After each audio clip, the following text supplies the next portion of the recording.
I left off yesterday talking about trying to get greater resources for your adult protective services. And you've heard Lance say that the Administration for Community Living is committed to trying to find ways to get more resources for adult protective services. And I have to tell you, I was honored last month to be invited by the National Adult Protective Services Association, NAPSA, to join their board of directors as an at-large member involving criminal justice. So it will be my hope that over the next 2 years, while I remain on that board, that I can advocate from a criminal justice perspective why it is so important as a prosecutor for us to get more resources for adult protective services. And one of the challenges I see is to be able to create more resources and awareness amongst the communities that we serve as to the role of APS, the role of long-term care ombudsman. One of the first things that I did when I was given the mandate back in 1996 was to talk to APS because I didn't know they existed. And I realized that if I didn't know they existed, probably the majority of my colleagues in the community didn't know. So one of the first things we did was develop posters, billboards, radio and TV, public service announcements. There's a good side to that, and there's a bad side to that from APS's point of view, because once you promote and make people aware, the number of calls will increase. And what we did was we started a campaign called Silence Isn't Golden.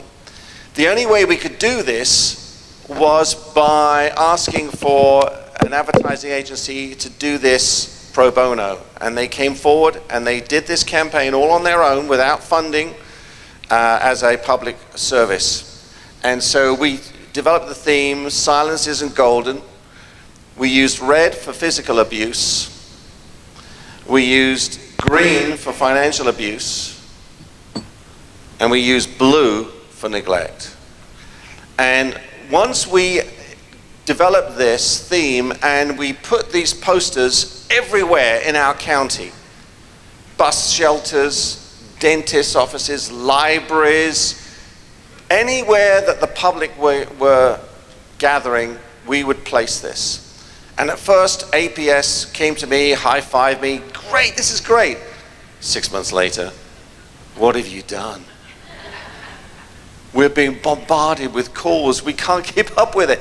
And that is the downside. That's why we have to advocate for more funding, for more staffing, because this is not going to go away. This is going to become the norm in the next 5 or 10 years as the calls come in.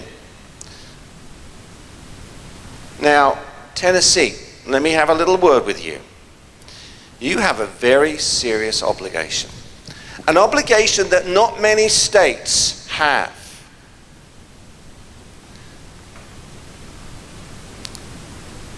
Uh-oh. So this didn't translate. You see, I'm an Apple guy. Of course I am, because I ate at an Apple restaurant last night. But I'm an Apple guy with my Mac, so I use Keynote, and sometimes when I convert from Keynote to PowerPoint, it doesn't work. But this is part of a code section. And it says, any person, including, and then it goes on. You know what this is talking about? Mandated reporting. You see, in most states, there are a limited number of people who are mandated reporters of elder abuse. In California, clergy, bank and credit unions, police, first responders, caregivers, medical personnel. But the other kind of person is not a mandated reporter. In Tennessee, how many people are mandated reporters? Everybody! Everybody in this room who's from Tennessee is a mandated reporter. Do you think your neighbors know that? Good. Your neighbors do. But probably not everybody's neighbors do. Do we take that as Tennesseans? Do we take that literally? Do we take that seriously? Many of people don't understand that the law requires them to make a report. How do you make a report? How many of you have seen this? This is on the Tennessee Adult Protective Services website. This is how you make a report. And it's pretty easy. But again, how many people have actually done this, I wonder? How many people in your street? How many people in your church?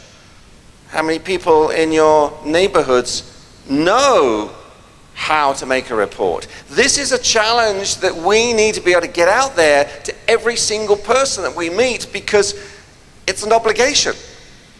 Whether we like it or not, every Tennessean who's an adult has the obligation to, when they reasonably suspect that elder abuse is occurring, to make a report. Another challenge that we face here in Tennessee and across the nation is being able to implore law enforcement agencies, the larger ones particularly, to implement a dedicated unit of detectives working these cases. And one of the success stories that we had in San Diego was, after about 2 or 3 years of working in these cases, the police chief of San Diego, the largest law enforcement agency in our county, came to me and said, "I'd like you to address my captains and lieutenants and commanders in my agency about the problem you're seeing about elder abuse." And I'll never forget that meeting. Ironically, it was at the San Diego Zoo. I don't know why they chose that location, but we did. And there was the police chief, and there were all his higher up commanders and captains and lieutenants. And I stood in front of them, and I decided to take advice from my mother, who said, never waste an opportunity. And I looked right at the police chief, and I said, "Chief, if you're serious about this, you need to create a unit dedicated to investigating elder abuse." And about 9 months later, he called me and said, "We've done it." And ever since then, we've had in San Diego Police Department a dedicated unit of 5 detectives and a police sergeant working nothing but elder and dependent adult cases. Now, this can't happen in every law enforcement agency, but in the metropolitan areas, we should be encouraging every police chief to dedicate at least 1, 2, or 3 detectives to this escalating problem. Because when you start working with the same detectives, it produces great results, because these detectives know what you're looking for as a prosecutor.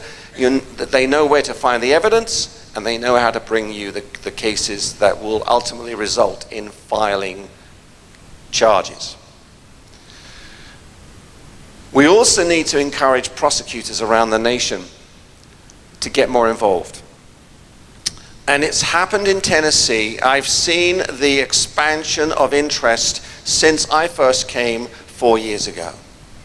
And you have some great frontline prosecutors who are committed to this cause. But not every county in Tennessee has found that vision yet. And we need to spread the word throughout the whole state so that we have a consistency in prosecution in Tennessee. But the challenge is far beyond Tennessee. How do we get more and more prosecutors involved? In fact, Lance and I were talking before he spoke, and one of the areas he was asking me about was the National Association of DAs. How do we get them more involved? And that's something that we're going to be working on. Because you see, what I've learned as I go around the country and as I talk primarily to APS, many APS caseworkers are frustrated, and they say, "Paul, we need to shake up our local prosecutors," because what they are seeing and what I've seen is that some victims are being overlooked. They're being ignored, disbelieved, or simply abandoned, and that's disgraceful. You can go through the internet and find articles like this. The headline I disagree with. The headline says, cases of elder abuse are hard to prosecute. And in those jurisdictions where very little elder abuse prosecutions occur, this is the excuse that is given. Well, we don't do many because they're too difficult. I think if you talk to many of my colleagues here in Tennessee who prosecute these cases, they will agree with me. They're no more difficult than any other case. And in fact, many of them are not that difficult. But there's a lot of frustration out there. This is from a neighboring state of yours, very close to where we are right now. An attorney has worked on a dozen cases. This is a private attorney. Senior citizens have fallen victims to fraud, abuse, or neglect. None of these cases have made their way to criminal prosecution. She is frustrated. She's venting. So the journalist talks to the local district attorney. You know what the district attorney says? Many suspects haven't been arrested and prosecuted because there is no proof. Do you buy that explanation? There is no proof? He goes on and says there has been talk and reports, but not one case has been charged or indicted because we haven't had evidence. I don't buy that either. Why is the district attorney of this neighboring state saying he hasn't had the evidence? I think you know why. He hasn't gone to look for it. My wife and I were in Chicago airport the other day, and I saw this poster, and I love it. Because I think this is exactly what the problem is with this actual district attorney who made that comment. You can't see the evidence if you're not willing to look for it, right? But if you start looking for it, I guarantee that. You start asking questions, you start pushing forward and opening up doors, you will find evidence. It may not rise to the level of beyond a reasonable doubt, but there will be evidence. Knox County, guess what happened? Your district attorney in Knox County, Sharm Allen, who's been on the forefront of these matters, knows that. And that's why she assigned Andrea for these cases. 1,150 cases of elder abuse reported in Knox County in 2017. Look how it grew. It went from 750 to 950 to 1150, and Sharm says the fact that we have had enough proof to charge 300 cases in the past 3 years is very telling. Because you see in Knox County, the DA's office, law enforcement, APS and others have been looking for it and responding to it. What we have to do is be able to share with law enforcement and with other prosecutors what's stopping them from finding these cases and from issuing these cases. I want to give you 3 myths. Some of you heard me talk about these last year. Those of you how many people were not here last year? Oh good, that's good, thank you. All right, so number 1 on my list of my misconceptions that stop so many prosecutions is this one. I was being told early on in 1996, because I would ask the question, how come you are not sending me any cases? And this is what I was being told by law enforcement. Greenwood, you don't want these cases. Why not? I would ask. Because elderly people make terrible witnesses in the courtroom. And I was really interested in that. And I would ask, why do you say that? What was the number 1 reason they gave me? What do you think? Forgetfulness. Apparently, when you turn 65, you forget everything. Now I've forgotten what I was going to say next. This is more truthful, though.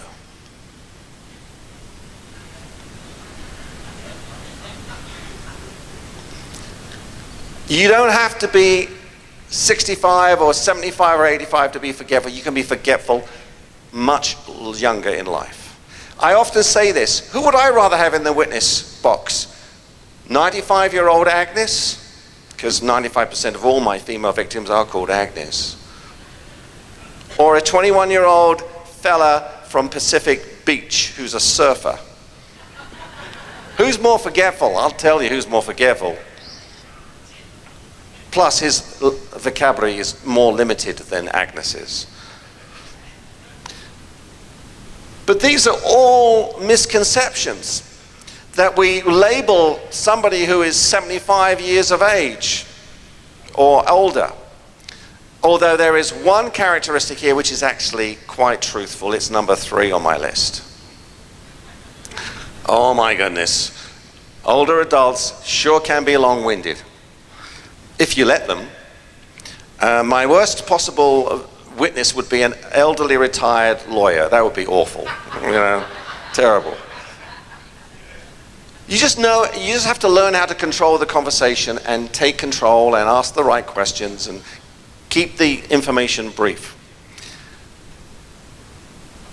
We need to tell all our other prosecutor friends in Tennessee and elsewhere that these cases have such jury appeal. One of my early cases involved these 4 victims. Look at them. The youngest is 83, the oldest is 100. They were all victims of my Rotor-Rooter defendant. Have you heard of Rotor-Rooter? By the way, this is not the crook. This is some poor fella I borrowed from their website. So don't think of him as the crook. But the defendant worked for Rotor-Rooter, and they fired him for dishonesty, but they forgot to get the uniform back. So one day he put on the uniform and decided to target all these elders living in an independent living part of a village. And he knocked on their doors and he used the scam. He knocked on the doors and said, "Management has sent me, can I please come in? There's a problem with your plumbing."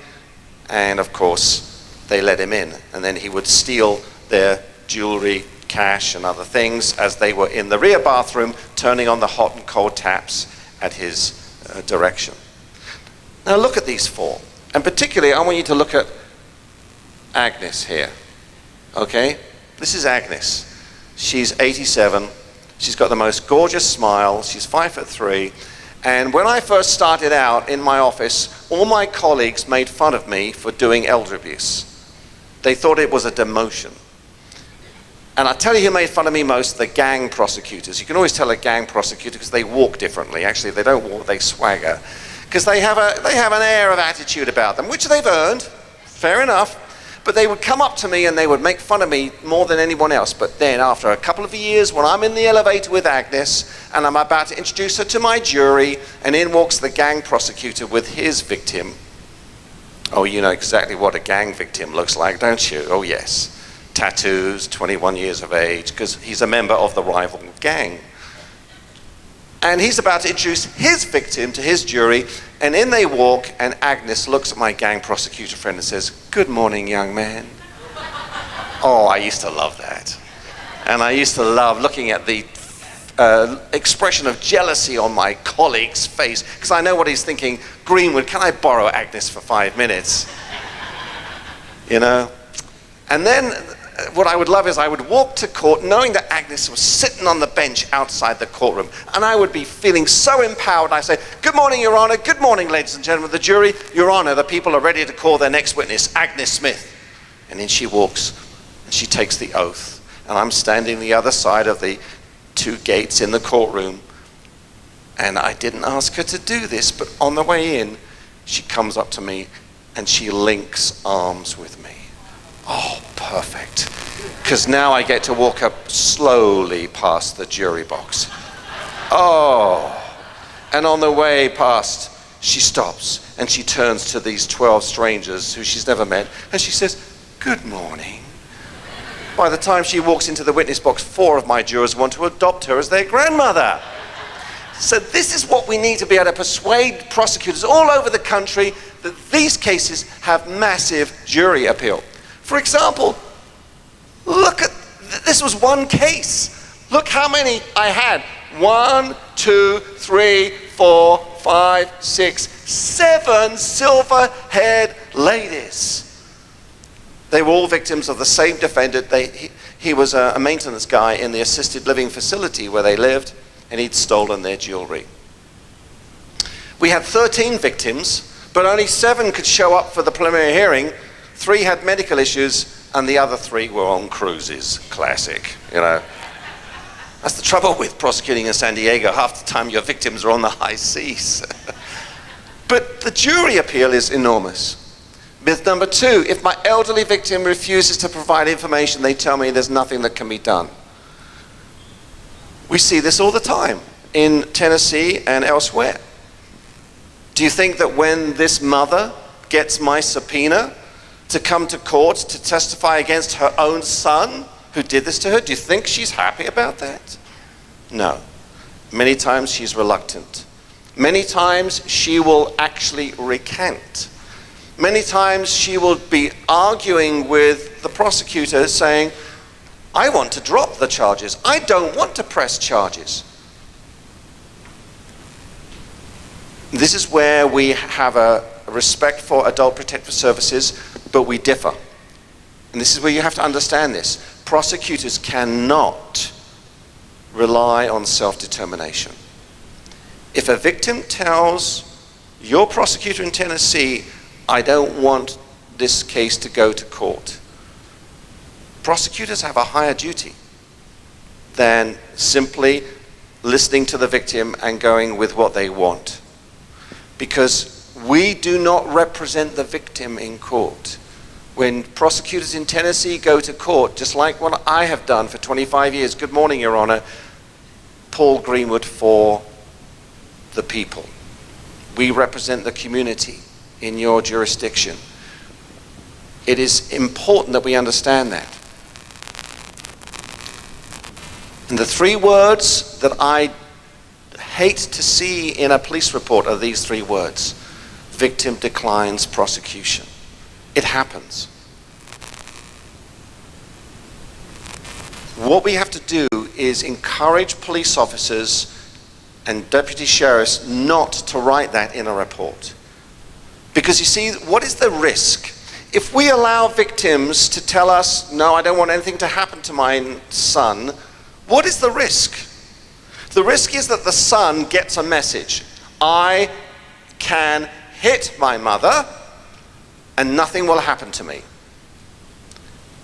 Next time he might just go a little bit further, and next time he might push her so hard that she breaks her hip. And then the 3rd time he might get so angry that he'll take a crowbar and smash it over her skull. Does that happen? Yes. Have I prosecuted those cases? Yes. And whenever you prosecute a homicide of a son killing his mother, you can always trace back a history of unreported, uninvestigated, unprosecuted incidents which should have been dealt with. The risk is too high. Myth number 3. If my victim gives the money voluntarily, I'm being told it's not a crime. APS, you've heard this time and time again, have you not? How many APS workers have heard it said, when you've cross-reported to law enforcement, you've heard it said, it's just a civil matter. Now come on, APS, have any of you heard that? Yes. We all hear it. And it's something that we need across this country to change the mindset on. Because what I've learned in the 22 years that I've been privileged to do these cases, I've learned one thing. Things aren't always as they first appear. Now you can't see this very well, but you look at that bird and you go, what type of bird is it? Well, it could be a parakeet, it could be a parrot, something tropical. But as you look closely, more closely at it, you will begin to realize it's not a bird, it's a lady. Because of this light shining, you can't see it very well, but this is her left leg, her left toe. You can just see now, I think what you can see, that's her left elbow. There's her right shoulder. Some of you will see it. And it's funny, when you leave this conference, the only slide you'll ever remember from my presentation is this one. I can promise you that is a lady, it's not a bird. But it reminds me that with these allegations of financial exploitation, so often we look at it on the surface and we have a gut reaction. It's a civil matter, move on. Close that case. Go talk to a civil lawyer. And that often is not the right response. Because what I've learned is there are times when what appears on the surface to be consensual is not consensual. It's a crime. It's a theft. Because the consent has been evaporated by fraud, undue influence, or by exploiting the mental limitations of your victim. Another challenge.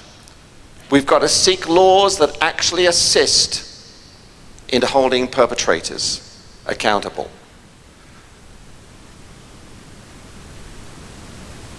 Tennessee, you've been doing a good thing here. In the last 4 years, thanks to state representatives, again, like Kiesling, that we have seen changes. Last year, the Elderly and Vulnerable Adult Financial Exploitation Prevention Act. It's changed a lot of ways in which we can now investigate and prosecute these cases.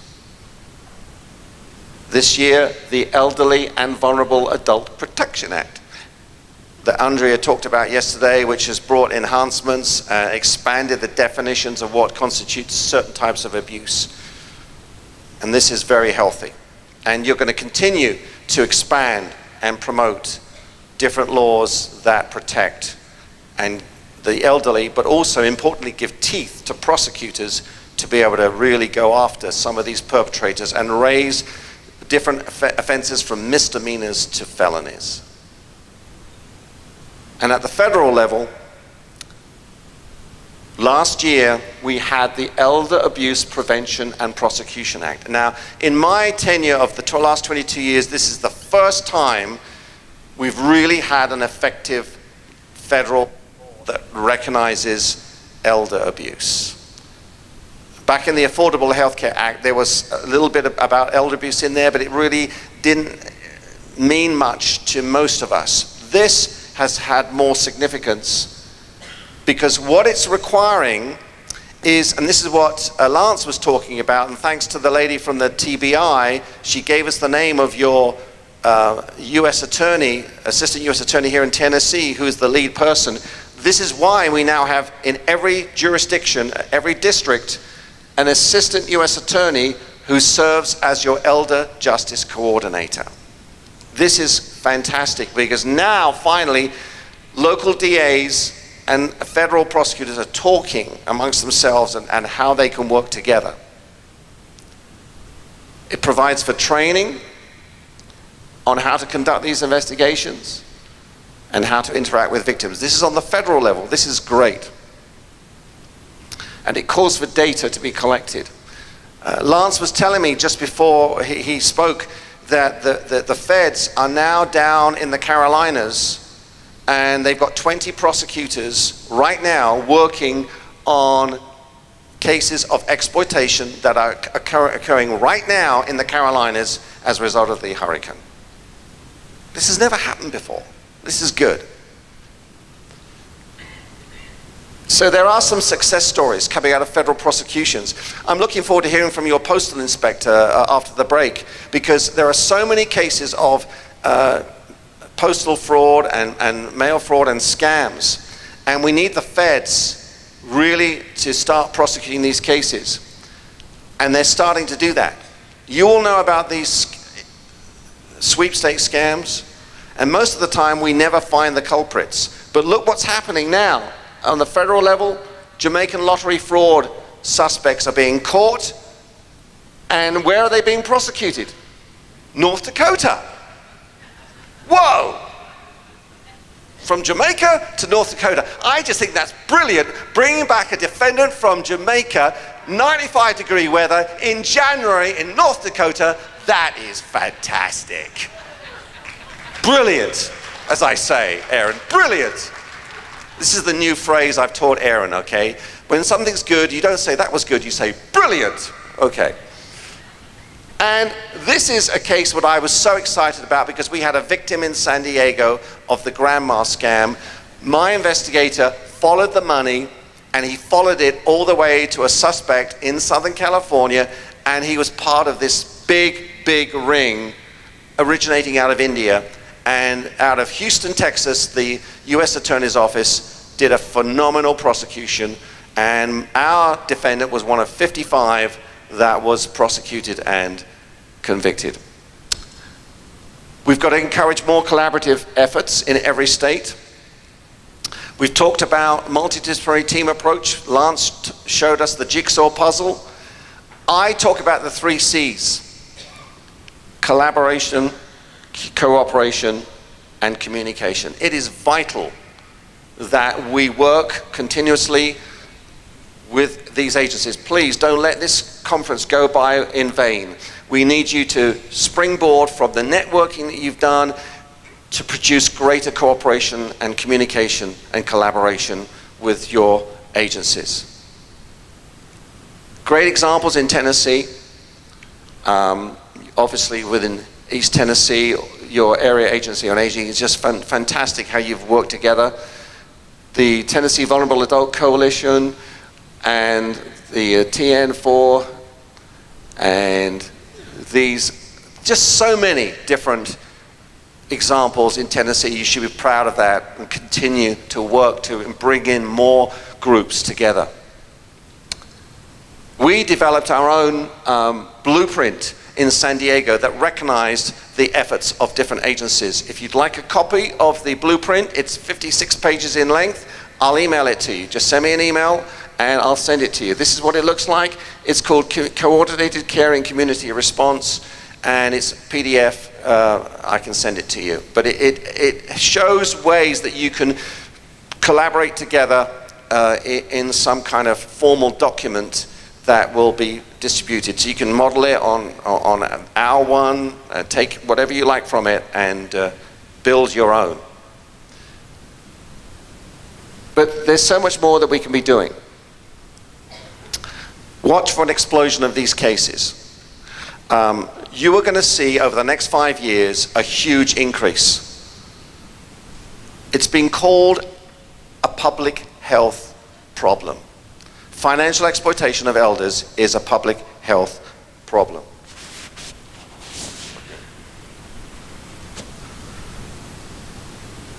And you just look through the internet, you'll see so many examples. This came in earlier this week. Elder financial abuse will get worse as Americans age. That was in Forbes magazine this week. Financial abuse of the elderly, always predatory. But still, few cases are being prosecuted. Remember that there are so many APS workers, not in Tennessee so much probably, but I get these emails from other states, from APS workers, telling me how frustrated they are. But here's the hidden issue. Here's one of the challenges that I would urge you to think very seriously about. This is a huge problem. CNN uncovered it, reported on it last year. There are so many crimes, particularly sexual assaults, going on in our nursing homes in Tennessee and across the country. Sick, dying, and raped. America's hidden horror, sexual abuse in nursing homes. This was from Kansas City Star newspaper. As a result of what we saw in San Diego, we built a project called Assisted Living Facility Project in San Diego County, which was funded by our own Board of Commissioners. This morning, I had a very interesting conversation with some of your colleagues here, and I really want to point out to you and ask you to get in touch with the Department of Health. The Department of Health has money in Tennessee that they want to award. They want to work with local agencies. They want to work with law enforcement, with district attorneys. I need you to talk to Sally Pitt, the director of the Department of Health. I need you to talk to Chelsea and JC, who gave a workshop yesterday.